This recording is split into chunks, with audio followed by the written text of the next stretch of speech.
Alright, so in this video we're gonna do something very simple. We're gonna just verify that the email has been verified. So we're gonna set that in the database. So we're gonna create a variable called user, which is gonna be equal to user find, and we're gonna find the ID. Then we're gonna say if user.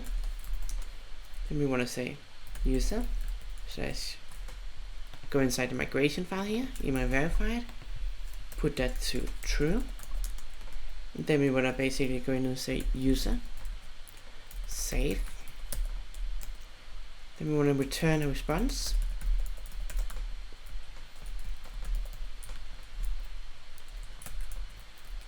Like this. And say success. It's gonna be true. And that's actually all we need to do here. So we can also go in here and say else. Or we can put this down here because we're returning it. Then we can go down here and say return response with errors.